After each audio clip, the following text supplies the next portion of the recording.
Facebook থেকে income করতে চাইলে আপনি যেকোনো ভিডিও কিন্তু ফেসবুকে দিতে পারবেন না। তো এক্ষেত্রে কমিউনিটি গাইডলাইনে কিছু ব্যাপার আছে। তো এগুলো আপনাকে অবশ্যই মানতে হবে। তো দেখেন আপনি আপনার ভিডিও যে এ যাবৎ ফেসবুকে যে ভিডিও দিছেন, সেই ভিডিওর মধ্যে আপনার কমিউনিটি গাইডলাইন ভায়োলেশন আছে কিনা সেটা আপনি কিভাবে দেখবেন সেটা আমি আজকে আপনাদেরকে দেখাবো। তো আপনি হয়তো বুঝতে পারতেছেন না যে আপনার কোন ভিডিওতে আপনি স্ট্রাইক বা আপনার কমিউনিটি গাইডলাইন ব্রেক করে গেছেন সেটা আপনি দেখতে পারতেছেন না। তো এইজন্য আপনার যে ফেসবুক যে অ্যাপ্লিকেশন আছে অ্যাপ্লিকেশনে চলে আসবেন। এখানে আসার পর আপনার যে সেটিংস আছে সেটিংসে ক্লিক করার পর আপনি নিচে আসবেন। নিচে আসার পর দেখবেন যে এখানে একটা অপশন পাবেন হেল্প অ্যান্ড সাপোর্ট এই অপশনে ক্লিক করে দিবেন।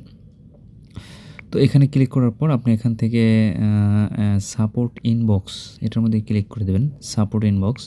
তো সাপোর্ট ইনবক্সে ক্লিক করে দিলে আপনি এখান থেকে কিন্তু আপনি দেখতে পারবেন যে আপনার কোন ভিডিওতে আপনি মানে গাইডলাইন ভঙ্গ করেছেন সেটা দেখতে পারবেন। তো আমি সাপোর্ট ইনবক্সে ক্লিক করলাম।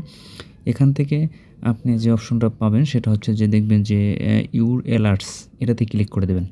তো ইউর অ্যালার্টসে আপনি যখন ক্লিক করবেন দেখবেন যে দেখেন কিছুদিন আগে আমি একটা ভিডিও দিয়েছিলাম এখানে। তো এই ভিডিওতে আপনি দেখেন এই যে ২৩ তারিখে যে ভিডিওটা দিয়েছিলাম যে একটা অ্যাক্সিডেন্ট করছিল সেরকম একটা ভিডিও দিয়েছিলাম। তো অ্যাক্সিডেন্টের ভিডিও করার পর ওখানে কিছু ওই যে রাস্তায় রক্ত দেখা গেছিলো। তো এখানে রক্ত বা আপনার ওরকম মারামারি যেসব কনটেন্টে মনে করেন যে ভায়োলেশন হয় সেসব কনটেন্ট দেয়া যাবে না। তো এটা দেওয়ার পর কিন্তু আমার এটা এখানে দেখাচ্ছে যে আপনার এই কনটেন্টটা কিন্তু মানে কমিউনিটি গাইডলাইন ভায়োলেট করছে, হ্যাঁ? ভায়োলেশন আছে। তো তারপর আমি এটাকে ডিলিট করে দিছি। এটা এখান থেকে এখন সরে নাই।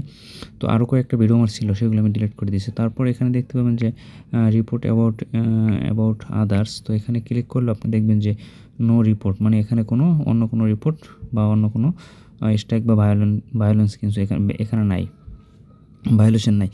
তো এখান থেকে কিন্তু আপনি খুব সহজে কিন্তু চেক করতে পারেন। এছাড়া আদার্স সেটিংসে যাই কিন্তু বা আপনি বোর্ড থেকে কিন্তু আপনি এখান থেকে কিন্তু এগুলো সহজে কিন্তু খুঁজে পাবেন না।